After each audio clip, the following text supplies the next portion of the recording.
नमस्कार बच्चों, मैं डॉक्टर रश्मि गोगर, राजस्थान सरकार और वेदांता के CSR इनिशिएटिव कक्षा में आप सभी का स्वागत करती हूँ। इसके टेक्निकल पार्टनर हैं मिशन ज्ञान। हम बात कर रहे थे अध्याय 40 यानी कि मानव में प्रमुख और सामान्य रोगों के बारे में, और अभी तक हमने जो पढ़ा था वो अब असंक्रामक रोग जो है वो हमने शुरू कर दिए थे, यानी कि ऐसे रोग जो कि एक दूसरे के संपर्क से फैलते नहीं हैं, है ना। और हमने बात की थी पिछले वीडियो में कैंसर के बारे में, जिसमें कि हमने बताया था कि कैंसर जो होता है वो अभी तक उसकी जो स्टेजेस हैं, अगर बहुत ज़्यादा फाइनल स्टेज पे पहुंच जाता है तो वो क्यूरेबल नहीं होता है ना, बहुत भयंकर रोग होता है। और उसमें क्या होता है कि कोशिकाएं अनियंत्रित रूप से विभाजन करती हैं और गांठें बना लेती हैं, है ना। क्योंकि अगर अनियंत्रित रूप से कोशिकाएं एक जगह ही जो है गांठें बनाएं, मतलब कोशिकाएं जो है अनियंत्रित रूप से विभाजन करेंगी तो वहाँ पर क्या बन जाती हैं, छोटी छोटी गांठें बन जाती हैं। और ये जो गांठें हैं इनकी बायोप्सी होती है और तब पता चलता है कि ये कैंसेरियस हैं या नहीं है। और जो ट्यूमर है ये ट्यूमर कहलाते हैं। तो ये जो ट्यूमर है ये दो तरह का होता है, बिनाइन ट्यूमर और मैलिग्नेंट ट्यूमर। ठीक है, इसके बारे में हमने बात कर ली थी।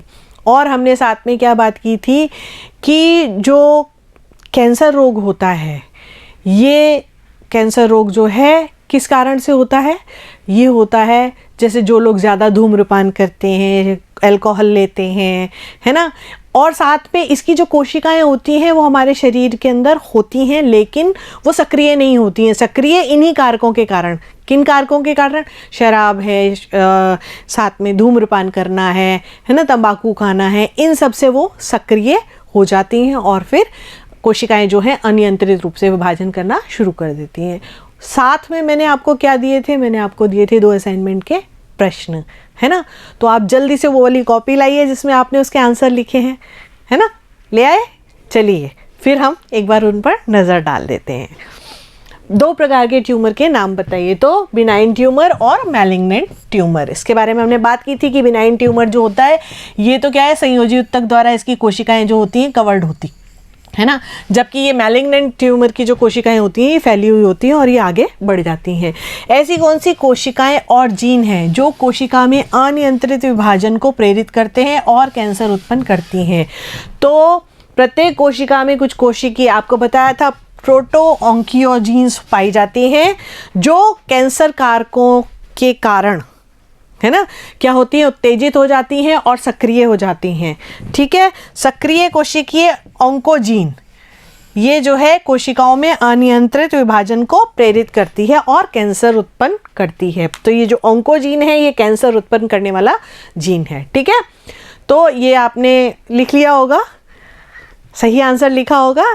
ठीक है, ये स्फाइग्नोमैनोमीटर आपको पता है, आपको ध्यान होगा, आपने छोटी क्लासेस में पढ़ा हुआ है, देखा हुआ है। और वैसे आपने ये तो बहुत ही देखा होगा, डॉक्टर्स के पास तो होता ही है, जाते ही क्या करते हैं इससे, ध्यान आया आपको? हाँ, बीपी नापने की मशीन जिसको नॉर्मल रूप से कहते हैं ना। तो ये क्या है, स्फाइग्नोमैनोमीटर है ना। तो इसका मतलब हम इसके बारे में भी आज पढ़ेंगे, यानी हाइपरटेंशन के बारे में भी पढ़ेंगे। फिर ये छींक वगैरह जो आ रही है ये एलर्जी के कारण आ रही है, तो इसके बारे में भी आज जानकारी लेंगे। तो चलिए शुरू करते हैं। आप अपना कॉपी पेन तैयार रखिए महत्वपूर्ण बिंदुओं के लिए। चलिए, एलर्जी जो है ये संयोजी ऊतक में उपस्थित, जो संयोजी ऊतक होता है उसमें उपस्थित जो मास्ट कोशिकाएं होती हैं उसमें हिस्टामिन और सेरोटोनिन के निकलने से उत्पन्न होती है। ये देखिए, हिस्टामिन निकल रहा है, सेरोटोनिन निकल रहा है, इसके निकलने से एलर्जी जो है वो उत्पन्न होती है। आपको थोड़ा बहुत ध्यान आ रहा है कि हमने कहाँ पढ़ा था? हमने जब प्रतिरक्षी पढ़े थे उस समय हमने इसके बारे में बात की थी कि जो एलर्जी रोग है वो सामान्य रोग है, यानी कुछ रासायनिक और भौतिक कारकों के प्रति बहुत संवेदनशील होता है। और ये एलर्जी जो है किसी भी चीज़ से हो सकती है ना। हर इंसान को अलग अलग चीज़ से होती है। ज़रूरी नहीं है कि अगर किसी को हो सकता है कि कोई दाल, पर्टिकुलर दाल खाने से भी हो सकती है, किसी को कोई दूध वगैरह से भी हो सकती है, जो नॉर्मल दूध है उससे भी हो सकती है, किसी को गेहूं के आटे से भी होती है, ग्लूटामिन वालों को जो होती है ना। और तो मतलब कुछ खाद्य पदार्थों से भी जो है एलर्जी हो सकती है, जैसे दवाइयाँ हैं, धूल है, पुष्प सुगंध है, पराग कण है, रसायन है, सूर्य का प्रकाश है, विशेष प्रकार के कपड़े हैं, सर्दी गर्मी आदि शरीर में संवेदनशीलता उत्पन्न करते हैं। ये तो बहुत सारे कारण हैं इसके, बहुत विपरीत कारण होते हैं, है ना। ऐसे जो कारण हैं ये कहलाते हैं एलर्जन। इनको क्या बोलते हैं? एलर्जन। और इसे उत्पन्न करने वाले जो रोग हैं वो क्या कहलाते हैं? एलर्जी कहलाते हैं। और इसमें ज़्यादातर क्या होते हैं? छींकें आती हैं ना नाक से। जैसे कभी कोई कहीं झाड़ू लगा रहा और धूल उड़ रही है तो तुरंत फटाफट कई लोगों को बहुत तेज़ छींकें आने लग जाती है। नाक जो एकदम से क्या हो जाती है? लाल हो जाती है, बिल्कुल सुर्ख, है ना। तो ऐसे जो लोग होते हैं उनको धूल से एलर्जी होती है ना। इसके साथ ही कई लोगों को जो फूल होता है, फूल के जो परागकण होते हैं, है ना, उनके कारण भी कई लोगों को जो है एलर्जी होती है। वो जैसे ही वो पराग कोई फूल उनके आसपास आता है तो उन्हें बहुत तेज़ी से छींकें आने लग जाती हैं, है ना। तो एलर्जन के प्रति जो बनने वाली एंटीबॉडी है वो क्या है? IgE प्रकार की होती है। ये बात हमने जब प्रतिरक्षी पढ़े थे उसमें हमने आपको ये बात बताई थी कि ये जो IgE है ये क्या है? एलर्जन के प्रति बनने वाली क्या है? एंटीबॉडी है ना। एलर्जी के लक्षणों में बहती नाक, छींकना, सांस लेने में कठिनाई ये शामिल हैं। और इसके लक्षण क्या होते हैं? ज़्यादातर ये सामान्य उन लोगों में होता है जिनमें प्रतिरक्षा की क्षमता जो है कम होती है, और ये रोग वंशागत भी हो सकता है। तो इसके कुछ लक्षण कैसे हैं कि रोगी की त्वचा पर लाल चकत्ते बन जाते हैं, सांस लेने में कठिनाई होती है, त्वचा पर खुजली होने लगती है, जुकाम हो जाता है, बार बार छींकें आती हैं। इसके बचाव के लिए व्यक्ति को उन सभी वस्तुओं से बचने का प्रयास करना चाहिए जिनसे उनको एलर्जी होने का खतरा होता है। ठीक है। एलर्जी के इलाज से पूर्व यह निर्धारित करना आवश्यक होता है कि किन किन पदार्थों से ऐसा होता है ना। तो इसके लिए क्या होता है? डॉक्टर्स जो है बहुत सारे टेस्ट करते हैं कि उस व्यक्ति को किस कारण से जो है, कौन कौन से ऐसे कारण हैं, खाने से है या कोई कपड़ा पहनने से है ना, या किसी रसायन पर्टिकुलर से या किसी दवाई से है। तो डिफरेंट जो है चीज़ों से एलर्जी हो सकती है। ठीक। अब हम बात करेंगे श्वास या दमा के बारे में। जहां पर ये श्वास शब्द आ रहा है इसका मतलब इसका संबंध किससे होगा? श्वसन क्रिया से होगा, है ना। तो दमा जो है ये क्या है? फुसफुसीय अवरोधी रोगों का एक उदाहरण है। ठीक। यह रोग ब्रोंकियोल्स के संकुचन के कारण उत्पन्न होता है। ये हमने जब श्वसन तंत्र पढ़ा था तब हमने बात की थी ब्रोंकियोल्स की, है ना। हमारे जो फेफड़े हैं, श्वसनिकाएं हैं, श्वसनिकाओं के बाद यहाँ पर क्या होते हैं? वायु कूपिकाएं होती हैं, है ना। तो परिणाम स्वरूप रोगी को श्वसन में क्या होती है? अत्यधिक कठिनाई होने लग जाती है। श्वास के कारण कष्ट श्वास, खांसी तथा विस्लिंग हो जाती है, वीसिंग हो जाती है। ठीक है। ये देखो इसमें क्या होता है? नॉर्मल अगर अपन देखें, नॉर्मल अगर देखा जाए तो जो इसका आपका जो एयरवे है वो इतना बड़ा है नॉर्मल में, लेकिन जब ये सूज जाता है या दमा रोग किसी को होता है तो ये देखिए इसका ये जो एरिया है ये कम हो गया है। जो एस्थमेटिक लंग्स होते हैं उसमें ये श्वसनिकाएं जो होती हैं, ये जो है ना, ये कूपिकाएं जो होती हैं, श्वसनिकाएं जो होती, ये कूपिकाएं हैं आपकी और ये श्वसनिका है। ठीक है। तो इसकी ये जो एरिया है ये कैसा हो गया? कम हो गया। जब एरिया कम हो गया तो इसमें से हवा जाने में क्या होगी? दिक्कत होएगी, है ना। सांस लेने में क्या हो जाएगी? कठिनाई हो जाएगी। तो दमा के जो रोगी होते हैं उनमें ऐसा होता है। 30 वर्ष से कम आयु के व्यक्तियों को श्वास एलर्जी अति सुहाग्रता के कारण भी होती है। यह अधिकतर पौधों के परागण द्वारा उत्पन्न होती है। जो हमने एलर्जी में बात की थी ना, वो एलर्जी और ये दोनों मिक्स हैं आपस में, दमा और ये, क्योंकि कई लोगों को जब एलर्जी ज़्यादा हो जाती है तो उस कंडीशन में उनको अस्थमाटिक अटैक पड़ने लग जाते हैं, यानी कि उनकी जो सांस जो है वो अच्छी तरह से नहीं आने लगती है। क्यों? क्योंकि उसके अंदर ये प्रॉब्लम्स होने लग जाती हैं। अधिक आयु के व्यक्तियों में श्वास वायु में उपस्थित नॉन एलर्जी उत्तेजकों, धूल, धुएं आदि के कारण भी हो जाता है दमा। ठीक है। और इसके और एलर्जी के जो लक्षण हैं वो लगभग समान होते हैं, यानी वही शरीर पर चकत्ते पड़ जाते हैं, सांस लेने में कठिनाई होने लग जाती है।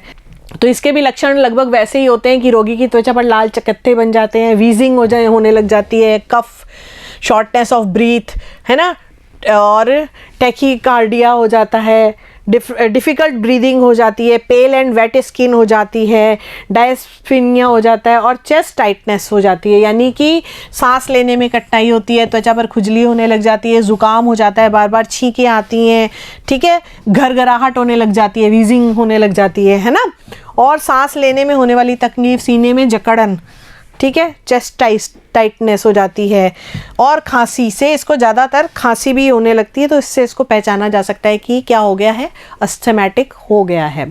खांसी के कारण फेफड़े से क्या होता है, कफ उत्पन्न हो सकता है, लेकिन इसको बाहर लाना जो है काफ़ी कठिन होता है। मतलब फेफड़े में क्या होता है, अभी म्यूकस इकट्ठा हो गया था, आपने देखा था कि वो शॉर्ट हो गई है, उसकी एरिया जो है उसका श्वसनिका का शॉर्ट हो गया है, तो उसमें क्या है, म्यूकस भर गया है, लेकिन वो म्यूकस जो है बाहर नहीं लाया जा सकता, तो वो अंदर ही रह जाता है, तो इसीलिए सांस लेने में और ज़्यादा कठिनाई होने लग जाती है। किसी दौरे से उबरने के समय ये मवाद जैसा लग सकता है, जो कि श्वेत रक्त कणिकाओं के उच्च स्तर के कारण होता है, जिसे स्नोफिल्स कहा जाता है। इन्हें क्या कहा जाता है, स्नोफिल्स कहा जाता है। यानी कि सांस जब खांसी आती है, खांसी के साथ कफ भी आता है, लेकिन कफ बाहर नहीं निकल सकता है, तो ये कफ जो है ये क्या है, बेसिकली ऐसा लगता है जैसे कि पस पड़ गई हो, है ना, ऐसा लगता है जैसे पस पड़ गई हो। और होता क्या है, ये श्वेत रक्त कणिकाओं के उच्च स्तर के कारण ऐसा होता है, और इसे क्या बोलते हैं, स्नोफिल्स बोलते हैं, ठीक है। तो दमा होने पर सांस लेने में सबसे ज़्यादा क्या होता है, सांस लेने में कठिनाई होने लग जाती है। आमतौर पर रात में, यानी जैसे जैसे ठंड बढ़ती है ना, रात में या सुबह सुबह जब ठंड ज़्यादा होती है, उस कंडीशन में जो है ये एस्थमेटिक पेशेंट्स जो हैं उनको बहुत प्रॉब्लम होती है। तभी कहते हैं सर्दियों में तो इनको बहुत ज़्यादा प्रॉब्लम होती है ना। और ठंडी हवा की प्रतिक्रिया के कारण लक्षण काफ़ी ख़राब होते हैं इनके। अस्थमा से पीड़ित कुछ लोगों को आमतौर पर उत्प्रेरकों की प्रतिक्रिया में शायद ही कभी लक्षणों का अनुभव हो, जबकि दूसरों में लक्षण दिखते व बने रहते हैं, ठीक है। और गंभीर लक्षणों का उपचार आमतौर पर एक अंतःश्वसन वाली लघु अवधि में काम करने वाली बीटा-2 एगोनिस्ट और मौखिक कार्डियोस्टेरॉइड द्वारा किया जाता है। ये डॉक्टर जो है प्रिस्क्राइब करता है ये वाली दवाएं, अगर तो अस्थमैटिक पेशेंट को लेनी चाहिए। फिर प्रत्येक गंभीर मामले में अंतःशिरा कार्डिको स्टेरॉइड मैग्नीशियम सल्फेट जो है वो दिया जाता है, और अस्पताल में भर्ती करना क्या होता है, आवश्यक हो जाता है। अगर ये बहुत ज़्यादा गंभीर हो जाता है तो सांस लेने में बहुत ज़्यादा कठिनाई होने लग जाती है, ठीक है, कफिंग हो जाती है, वही वीजिंग, खरखराहट होने लग जाती है, चेस्ट टाइटनेस हो जाती है, शॉर्टनेस ऑफ ब्रीथ, है ना, बिल्कुल सांस एकदम ऐसा लगता है बस अभी घुट रही है सांस।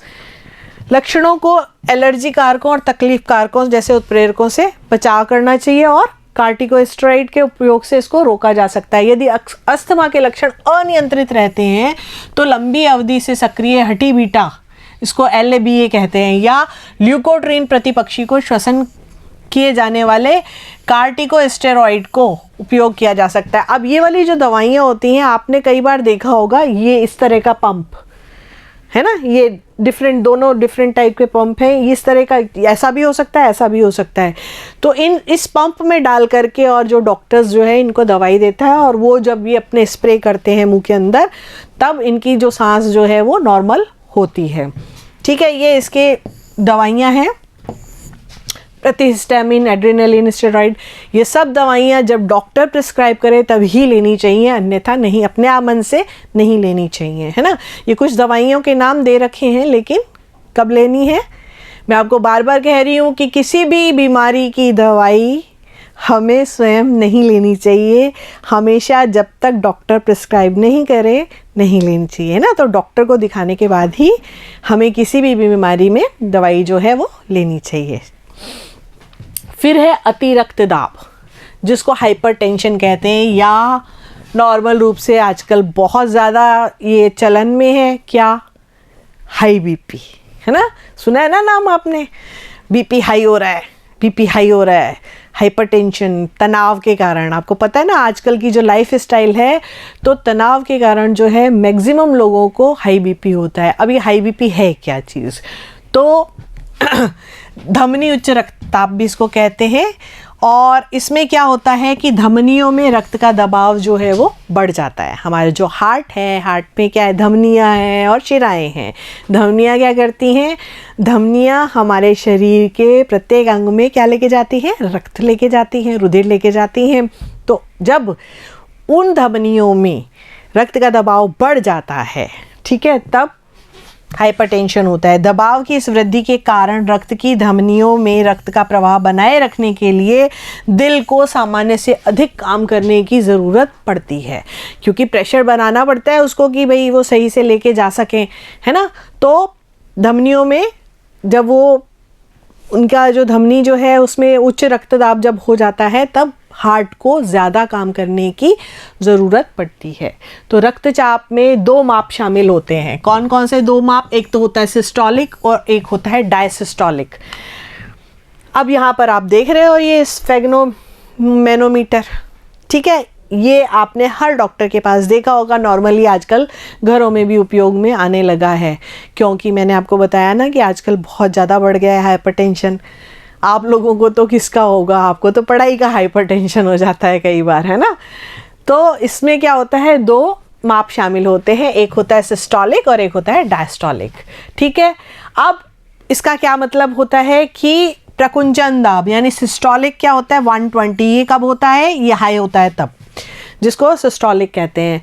और अनुशीतलन यानी जब आराम की अवस्था होती है ना, तनाव मुक्तता होती है, उस टाइम जो है ये डायस्टोलिक हो जाता है, यानी 80 mmHg और 120 mmHg ये सामान्य है।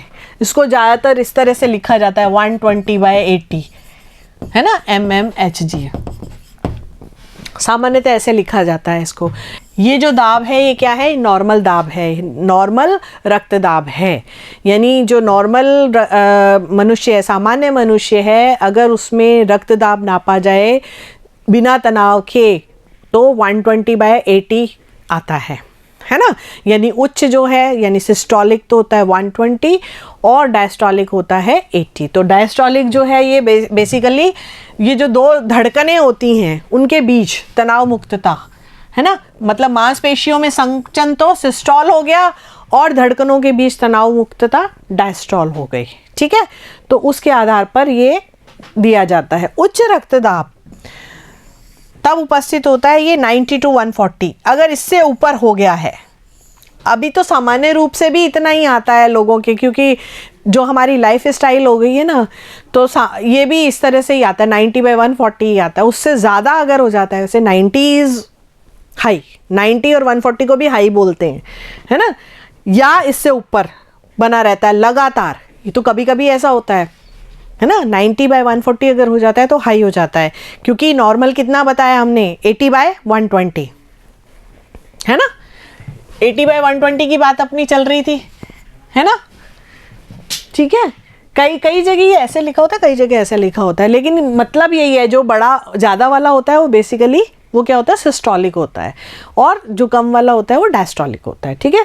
ये आप ध्यान रखेंगे। तो यहाँ पर जैसे 90/140 ऐसा लिखा हुआ है, तो इसमें क्या होता है कि ये अगर 90 हो जाता है नीचे का दाब और ऊपर का दाब 140 हो जाता है, तो ये हाई ब्लड प्रेशर कहलाता है ना। और अगर इससे भी ऊपर रहता है लगातार, तो भी वो खतरनाक स्थिति, हाइपरटेंशन की स्थिति होती है।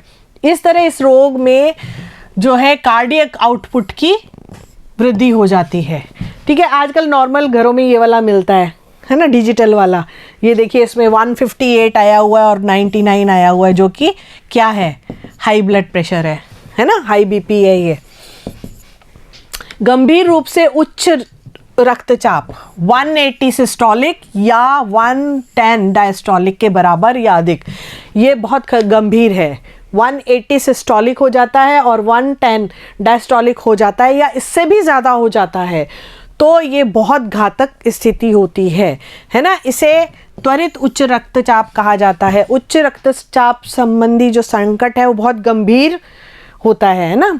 इन स्तरों से ऊपर का रक्तचाप जटिलताओं के उच्च जोखिम का संकेत देता है, यानी कि बहुत खतरनाक स्थिति हो गई है, ये बताता है, ठीक है।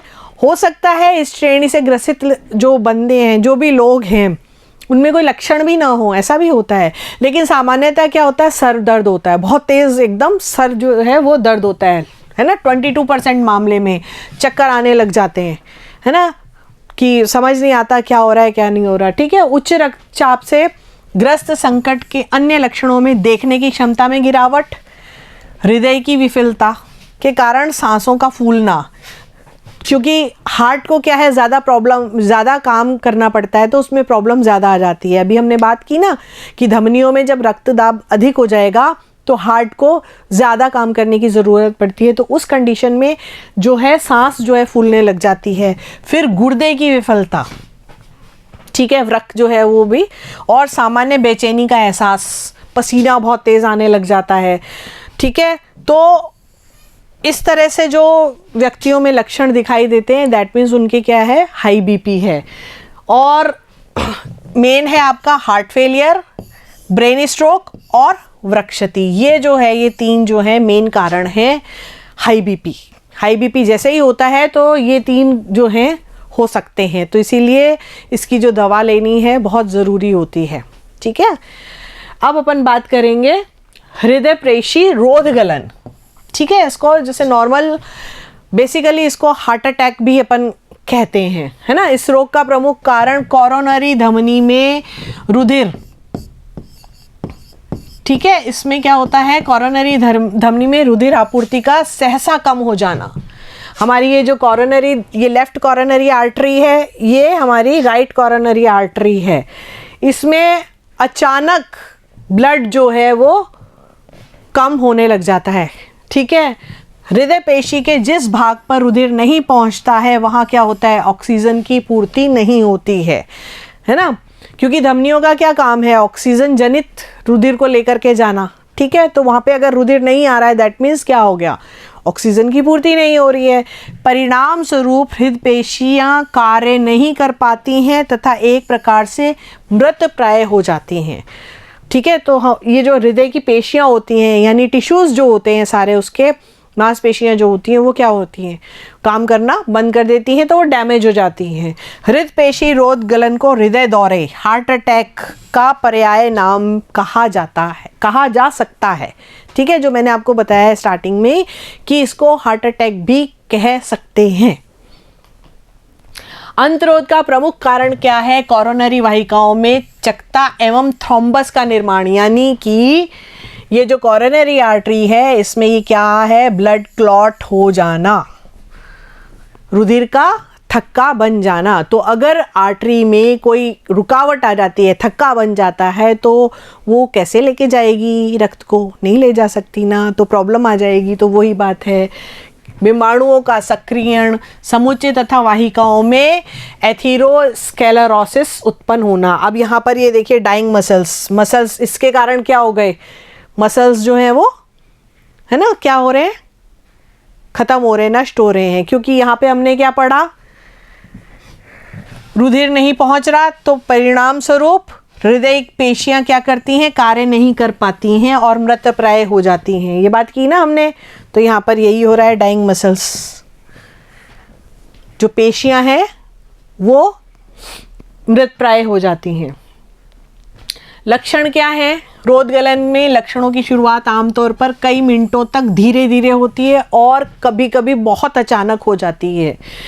तीव्र रोध गलन के लक्षणों में सीने में दर्द होता है, सामान्य है ना, सीने में दर्द होना बहुत सामान्य है। अक्सर पकड़न, दबाव या निचोड़ की सनसनी महसूस होती है, मतलब इतनी ज़बरदस्त दर्द होता है, ऐसे लगता है कि जैसे कोई बिल्कुल कपड़े निचोड़ते हैं ना जैसे, है ना, तो कोई ऐसे लगता है कि हार्ट को ऐसे कर रहा हो, है ना, निचोड़ रहा हो, तो बहुत तेज़ दर्द होता है कई बार। दिल पेशी के स्थानिक अरक्तता, रक्त की कमी और फिर ऑक्सीजन की कमी के कारण छाती में दर्द को क्या बोलते हैं, एंजाइना पेक्टोरिस। ठीक है, इसको क्या बोला जाता है, एंजाइना पेक्टोरिस कहा जाता है। आमतौर पर लेफ्ट हैंड में कहते हैं कि बाईं बाह में जो है वो भी अधिक दर्द होता है, लेकिन दर्द निचले जबड़े, गर्दन, दाईं बाह, पीठ और अधिज्वर जहाँ यह दिल के जलने का कार्य कर सकता है में फैल सकता है। ठीक है, मतलब ये जो दर्द है ये पूरे पार्ट में, हाफ पार्ट में, पूरे में होता है। छाती में दर्द महसूस करता है जिसे आमतौर पर कार्डियक छाती दर्द का भावी सूचक माना जाता है ना। और वक्ष या सीने में तीव्र वेदना होती है जो सामान्यतः 30 या इससे अधिक मिनटों तक रहती है। तो ये कुछ लक्षण हैं जो कि हार्ट अटैक के लक्षण हैं। दर्द के साथ साथ रोगी को मितली, उल्टियाँ और सांस लेने में रुकावट होती है। वेदन हृदय शूल के समान ही शरीर में फैलती है। तीव्र हृदय पेशी रोधगलन हो जाने पर रोगी की मृत्यु हो सकती है। तो आपने देखा कि कितना खतरनाक है ना हार्ट अटैक होना। अगर बाई चांस कोई भी लक्षण इस तरह का दिखता है तो तुरंत कहाँ जाना चाहिए? डॉक्टर के पास जाना चाहिए। ठीक है, तो आज हमने जो पढ़ी आपकी असंक्रामक रोगों के बारे में पढ़ा है ना। कुछ असंक्रामक रोग जो हैं उनको हमने कवर किया है। एलर्जी के बारे में हमने बात की साथ में किसके बारे में? हमने हाई बीपी की बात की है ना, कि हाई बीपी कैसे होता है। इसके साथ ही हमने और क्या बात की? उसके बाद साथ ही हमने बात की किस चीज़ की? हमने बात की थी कि किस तरह से जो है हार्ट अटैक हो सकता है, साथ में धमनी में जो है किस तरह से अवरोध उत्पन्न हो सकता है। और अब हमें क्या करना है? अब हमें 2 प्रश्न करने हैं। कौन कौन से प्रश्न करने हैं? प्रश्न है एलर्जन के प्रति बनने वाली एंटीबॉडी किस प्रकार की होती है। ठीक है, तो आपको बताना है इसके बारे में। और सामान्य रक्तचाप कितना होता है? जल्दी से आप इसके आंसर्स लिखिए। हम मिलेंगे अगले वीडियो में, तब तक के लिए नमस्कार, थैंक यू।